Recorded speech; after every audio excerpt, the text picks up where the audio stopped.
Das Vedana. Halo semuanya, jumpa lagi dengan Edi di sini, di mana kali ini saya akan membawakan alur cerita film yang lagi booming, dan menurut saya film ini sangat layak mendapatkan acungan 2 jempol. Di mana seorang laki-laki sekaligus kepala keluarga yang ketenangannya diganggu dengan kedatangan sepasang perampok. Namun bukan itu yang membuat ia marah, justru kemarahannya bangkit karena ia tak terima gelang kucing milik putri kesayangannya telah hilang. Tak ingin putrinya bersedih, ia pun melakukan pencarian untuk mendapatkan kembali gelang kucing miliknya. Tapi bukan sepasang perampok itu yang jadi masalahnya hingga ia harus mengangkat senjata lebih besar. Justru karena hal tak terduga terjadi hingga menyeretnya untuk berurusan dan menghadapi mafia Rusia terbesar yang pernah ada. Nggak pakai lama, begini ceritanya. Oh ya, sebelum cerita saya mulai, saya mengucapkan sangat amat banyak terima kasih matur nuwun atas like dan subscribe-nya kemarin, banyak banget. Saya doakan yang sudah subscribe rezeki lancar, sehat dan selalu dalam lindungannya, amin. Untuk yang belum subscribe, boleh ya subscribe sekarang. Dan jangan lupa nyalakan tombol loncengnya agar saya semakin semangat untuk memberikan hiburan dan tontonan menarik di dunia perfilman untuk menemani waktu santai Anda. Oke, lanjut. Di awal film, di ruang interogasi, kita diperlihatkan laki-laki paruh baya yang sudah terlihat babak belur bernama Hans Mansell. Di sisi lain, tepat di hadapannya nampak 2 polisi dan langsung menanyakan siapa dan apa yang terjadi kepadanya. Dan ia pun mulai bercerita. Hans Mansell adalah laki-laki sekaligus kepala keluarga yang dikaruniai 2 orang anak dengan istrinya yang bernama Becca. Ia bekerja sebagai administrasi di perusahaan milik mertuanya. Seperti biasa, Hans memiliki kebiasaan dan rutinitas layaknya pada umumnya. Bangun pagi, minum kopi, berangkat kerja, dan kembali tidur yang sepertinya cukup membosankan. Termasuk kebiasaannya yang selalu telat membuang sampah. Hingga suatu malam, Hans mendengar sesuatu yang mencurigakan di rumahnya. Ia pun mulai memeriksa kedua anaknya yang berada di kamarnya masing-masing. Hans pun melanjutkan memeriksa di lantai dasar dan benar saja ada sepasang perampok yang menyatroni rumahnya. Dengan perlahan Hans mengangkat telepon rumahnya dan hendak menelepon polisi. Namun aksinya keburu diketahui oleh sepasang perampok tersebut. Dengan menodongkan pistol, salah satu perampok meminta agar Hans segera menunjukkan di mana uangnya disimpan. Dikarenakan ia terbiasa menggunakan kartu debit, ia pun menunjukkan beberapa uang dolar miliknya yang ditaruhnya di sebuah piring besar di atas meja. Tiba-tiba anak laki-laki Hans datang dan menyergap salah satu perampok hingga membuat Hans memiliki kesempatan untuk melumpuhkan perampok tersebut. Namun entah tanpa alasan yang jelas, tiba-tiba Hans mengurungkan niatnya dan memilih untuk membiarkan perampok itu pergi dari rumahnya.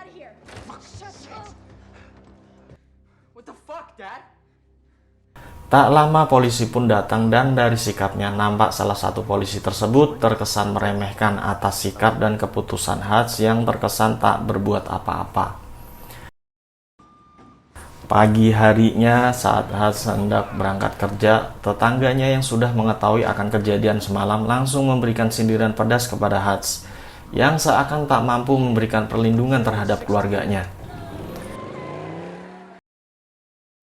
Tak sampai di situ, berita perampokan ternyata sudah menyebar di tempat Hans bekerja. Ia langsung disambut oleh adik iparnya yang bernama Charlie dan sekali lagi ia mendapat perlakuan yang tidak mengenakan. Sambil memberikan pistol, ia berharap agar Hans mampu memberikan perlindungan kepada kakaknya sekaligus istrinya Hans. Berbeda dengan yang lainnya, ayah istrinya atau mertuanya mendukung dan memahami sikap yang diambil oleh Hans atas kejadian semalam. Sesampainya di ruang kerja, Hans ternyata memiliki alat komunikasi rahasia di mana kemudian ia berbicara yang nampaknya begitu akrab dan tahu siapa Hans sebenarnya. Dan disinilah Hans memberitahukan alasannya mengapa di malam itu ia tidak melakukan perlawanan meskipun ia bisa saja melumpuhkan perampok tersebut dengan mudah. Hans mengatakan justru ia merasakan kasihan karena menurutnya pasangan perampok tersebut jauh dari kata profesional yang tak mungkin melakukan perampokan jika tanpa terpaksa. Dan yang lebih membuat Hans terkejut, ia mengetahui bahwa pistol yang ditodongkan kepadanya tidaklah berpeluru alias empty. Sepulang dari bekerja, ia pun pergi ke panti jompo untuk menemui ayahnya di mana ayahnya adalah mantan anggota FBI.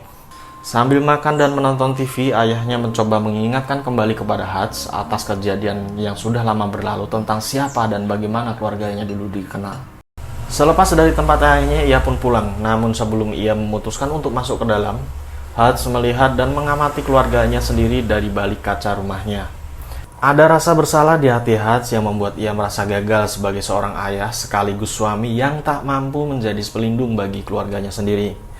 Sesampainya di dalam, ia pun disambut oleh putri kecilnya yang mengatakan bahwa gelang kucing miliknya telah hilang.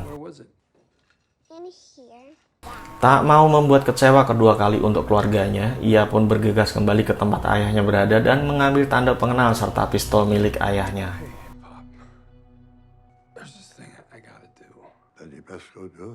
Berbekal tato yang ia lihat di malam kejadian, ia pun segera mencari di mana si perampok itu berada. Setelah mendatangi beberapa tempat, sampailah ia di tempat pembuatan tato di mana pengunjungnya nampaknya bukanlah orang yang sembarangan. Baru saja memperkenalkan diri, Hutch disambut dengan sikap yang tidak mengenakan seakan hendak dihabisi di tempat. Karena dianggap Hutch hanyalah seorang penipu receh yang lemah. Namun sebelum hal itu terjadi, salah satu dari mereka melihat tato yang ada di lengan Hutch dan dengan pucat pasi dan gemetar ia pun langsung beranjak pergi sambil mengucapkan, melihat rekannya bersikap demikian, nyali mereka pun seketika langsung ciut dan menanyakan apa yang menjadi maksud kedatangan Hutch ke toko tatonya. Tak pakai lama, bak keluar dari bayangan, Hutch pun segera menemui perampok itu berada dan langsung memberikan bau mentahnya dengan keras. Setelah meminta arloji miliknya, Hutch pun meminta barang yang paling berharga milik putri kecilnya, yaitu gelang kucing. Namun tak disangka sepasang perampok itu merasa tak mengambil dan tak tahu atas apa yang dimaksud oleh Hutch. Sebelum Hutch melakukan hal yang lebih mengerikan, tiba-tiba terdengar suara bayi menangis. Merasa kasihan, Hutch yang masih diliputi rasa kesal dan emosi itu pun pergi dan melampiaskan dengan memukuli tembok berkali-kali. Dalam perjalanan pulang, Hutch yang sedang naik bis masih dengan perasaan kesal dan emosi tentunya. Tiba-tiba perjalanannya terganggu dengan datangnya segerombolan pemuda mabuk. Hutch berdiri dan berjalan dengan santainya melewati para begundal sambil bergumam dalam hati bahwa ia akan menyelamatkan gadis itu dan akan mengirim para begundal itu ke rumah sakit. Setelah ia menyuruh sopir keluar dan menutup pintu, disitulah ia mengeluarkan sepucuk pistol yang dibawanya. Alih-alih untuk menembak, justru ia malah mengeluarkan isi peluru dan memilih untuk berduel secara jantan. Pertarungan pun tak terelakkan meskipun dengan jumlah yang tak seimbang, tapi nampak jelas Hutch sangat mampu menguasai pertarungan dan nampak juga Hutch mampu mengendalikan pertarungan.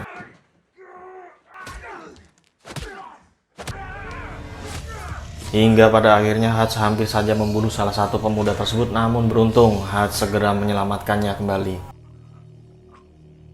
Setelah merasa puas karena akhirnya dapat menyalurkan emosi dan rasa kesalnya tepat pada tempatnya, ia pun beranjak pergi. Sesampainya di rumah, nampak istrinya yang bernama BK belum tertidur dan saat melihat Hutch dalam keadaan banyak darah di tubuhnya, ia pun segera membersihkan lukanya dan mengajaknya untuk beristirahat. Di sisi lain, nampak seorang laki-laki yang bernama Julian yang disambut kedatangannya di sebuah klub malam yang cukup ramai pengunjungnya malam itu. Julian adalah mafia yang cukup disegani di mana semua mafia Rusia mempercayakan uangnya untuk disimpan oleh Julian. Seperti layaknya bos mafia yang sosiopat, ketika ada yang berani memandangnya remeh, ia pun tak segan untuk menghajar dan membunuh siapapun meskipun di depan rekan-rekannya untuk menunjukkan pengaruhnya. Tiba-tiba ia mendapat telepon dan sepertinya ada sesuatu yang membuat Julian tak senang mendengarnya. Yang ternyata salah satu pemuda yang dihajar oleh Hutch di bus adalah adiknya Julian. Yuli pun segera menginterogasi teman-teman adiknya dan mencari tahu siapa yang berani membuat adiknya babak belur. Nggak pakai lama, berbekal kartu yang ia dapat, dia pun meminta staf terbaiknya untuk mencari tahu siapa Hutch sebenarnya yang telah berani menghajar adiknya hingga nyaris tewas. Stafnya sendiri sedikit kesulitan untuk mencari tahu siapa dan di mana Hutch tinggal. Namun setelah ia meminta bantuan oknum dari pemerintahan yaitu Pentagon, ia dibuat terkejut dan ketakutan mengetahui siapa Hutch sebenarnya. Saking takutnya, ia pun segera mengemasi barangnya dan memilih untuk mengundurkan diri dan tak mau ikut campur. Di sisi lain, saat Hutch sedang makan malam bersama keluarganya, ia dikejutkan dengan kedatangan beberapa mobil yang ternyata adalah anak buah Julian yang dikirim untuk menghabisi Hutch dan keluarganya. Mengetahui hal itu tak pakai lama, Hutch pun segera menyuruh keluarganya untuk bersembunyi di basement atau ruang bawah tanah rumahnya. Sambil menutup pintunya, ia meminta keluarganya untuk tetap tenang dan ia juga berpesan untuk tidak menelpon 911. Saat anak buah Julian mulai menyeruak masuk, Hutch yang sudah mempersiapkan diri langsung menghajar dan membantai satu persatu. Sejenak kita diperlihatkan bahwa Hutch mampu memberikan perlawanan yang mengerikan meskipun dengan barang-barang seadanya untuk dijadikan senjata. Meskipun begitu, hal tak terduga terjadi. Kali ini Hutch mampu dilumpuhkan dengan alat penyetrum yang membuat ia pingsan seketika. Ketika sadar, Hutch sudah berada di bagasi mobil dan dalam perjalanan. Tak mau membuang waktu, ia pun segera berusaha melepaskan diri dengan menyemprotkan gas pemadam kebakaran yang membuat mobilnya menabrak tiang listrik dan terguling. Saat Hutch berhasil keluar dari mobil, ia mendapati salah satu anak buah Julian yang sekarat dan menanyakan siapa Hutch sebenarnya. Hutch pun berusaha menceritakan siapa dirinya, namun sebelum kita mengetahui siapa Hutch sebenarnya, ia melihat anak buah Julian telah menutup mata. Ia pun segera pergi dan balik ke rumah dan segera menelpon ayahnya untuk berhati-hati. Setelah Hutch membersihkan diri, ia pun segera membuka pintu basement di mana keluarganya ada di dalamnya. Saat keluar, istri beserta anak laki-lakinya dibuat kaget dan seakan tak percaya melihat seisi rumah telah berantakan dan mayat-mayat bergelimpangan. Lalu Hutch pun meminta agar istri dan anak-anaknya untuk sementara waktu tinggal di tempat yang aman sampai situasi membaik kembali. Lantas ia pun kembali masuk ke rumah dan ternyata Hutch memiliki tempat rahasia di mana ia menyembunyikan emas hasil pekerjaannya di masa lampau. Sambil meminum segelas vodka, lantas ia mencoba untuk berbicara dengan salah satu penjahat yang sudah dalam keadaan sekarat. Dan di sini kita diperlihatkan bahwa di masa lalunya saat Hutch mendapatkan tugas untuk memberantas penjahat yang ada di tubuh pemerintahan yang bernama Alan, justru Hutch melepaskan Alan dengan alasan ia akan bertobat dan berjanji akan menjalani hidup normal layaknya rakyat biasa. Setahun kemudian Hutch mendatangi rumah Alan dan Hutch dibuat iri karena ia melihat Alan nampaknya telah hidup bahagia dengan keluarga dan anak-anaknya. Dan hal itulah yang membuat Hutch keluar dari pekerjaannya dan mencoba untuk hidup berkeluarga seperti kita ketahui sebelumnya. Dan di saat bersamaan Hutch menemukan kalung kucing yang selama ini dicari dan menjadi awal masalah ditemukan di bawah sofa miliknya. Lantas ia pun segera pergi dengan sebelumnya membakar rumahnya sekaligus untuk mengkremasi para penjahat yang ada di dalam rumahnya terlebih dahulu. Di sisi lain, nampaknya ayah Hutch yang ada di panti jompo tak luput dari incaran Julian dengan mengirimkan dua anak buahnya untuk menghabisi nyawanya. Namun tak diduga, ayah Hutch yang dimana pensiunan FBI tersebut telah mempersiapkan diri dan membantai dua suruhan Julian dengan mudah. Keesokan harinya, Hutch mendatangi tempat kerjanya, namun kali ini bukan untuk bekerja, tapi ia berniat untuk membeli kantor milik mertuanya. Di sisi lain, Julian yang mendapatkan berita melalui handphonenya di mana ia mendapati seluruh orang-orang suruhannya telah tewas, termasuk anak buah kesayangannya. Namun bukan Julian namanya jika hanya tinggal diam, ia pun lantas menginstruksikan untuk mengumpulkan seluruh anak buahnya. Di sisi lain, Hutch yang mengetahui dengan pasti akan ada pertempuran yang tak terelakkan lagi mulai mempersiapkan diri dengan merakit berbagai macam jebakan dan senjata. Tak mau kecolongan untuk kedua kalinya, kali ini Hutch yang menjemput bola dengan bergerak lebih cepat dan mendatangi gudang penyimpanan uang milik Julian.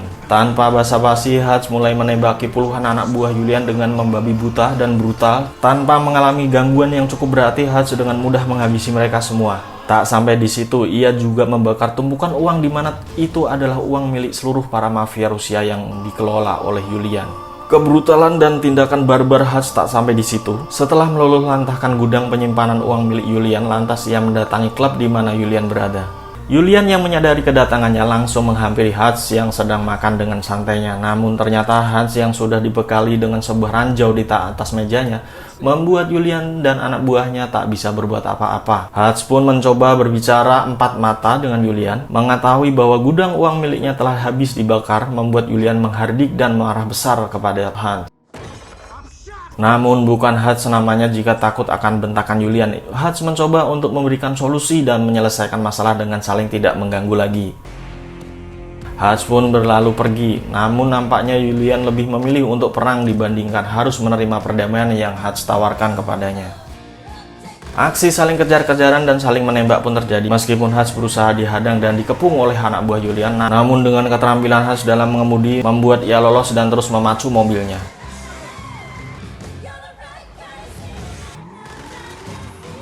Sampai Hutch akhirnya berhenti di sebuah gudang miliknya, dan saat ia mulai terpojok, tiba-tiba dari jendela muncullah saudaranya yang membantunya yang diketahui bernama Harry yang biasa berbicara lewat radio bersamanya. Tak sampai di situ, Harry ternyata tak sendirian, ia juga datang bersama dengan ayahnya. Aksi saling tembak pun terjadi.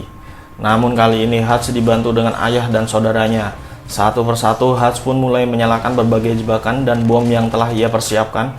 Di sisi lain, Harry nampaknya tak kalah brutal dengan Hutch. Ia dengan terampil menembak dan melumpuhkan lawannya dengan mudah. Tak terkecuali ayahnya yang pensiunan FBI nampak begitu lihai menggunakan senjatanya.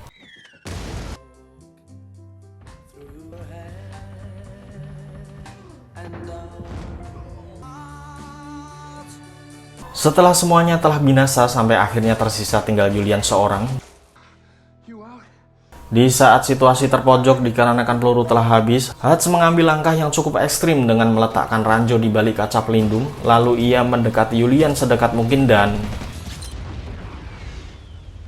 Julian pun mati secara mengenaskan. Setelah menyuruh ayah dan saudaranya untuk pergi, Hutch pun menyerahkan diri ke polisi. Namun sebelum polisi mengetahui siapa Hutch sebenarnya, tiba-tiba mereka mendapat telepon dari seseorang yang nampaknya orang yang menelpon bukanlah orang sembarangan dan meminta agar mereka melepaskan Hutch begitu saja. Di waktu yang berbeda, saat Hutch bersama istrinya sedang mencari rumah baru untuk ditinggali, tiba-tiba Hutch mendapat telepon dari orang yang tak dikenal. Dan nampaknya kisah Hutch akan terus berlanjut. Tamat, begitulah alur cerita film Nobody. Adegan dan kisahnya film ini memang sangat mirip-mirip dengan John Wick karena memang film ini diproduksi dan ditulis oleh orang yang sama yang menggarap film John Wick. Namun dikarenakan Hutch Hansel yang diperankan oleh orang yang jauh memberikan kesan sangar, mengingatkan saya akan sosok Johnny English yang justru terkesan lucu. Terima kasih yang sudah mampir dan menonton sampai habis. Jangan lupa sekali lagi untuk subscribe, like, dan share karena semua itu gratis. Dan tunggu alur cerita film dari saya berikutnya yang tentunya tak kalah seru. Silahkan tulis di kolom komentar jika ada request film yang ingin saya review. Terima kasih, saya undur diri dan see you.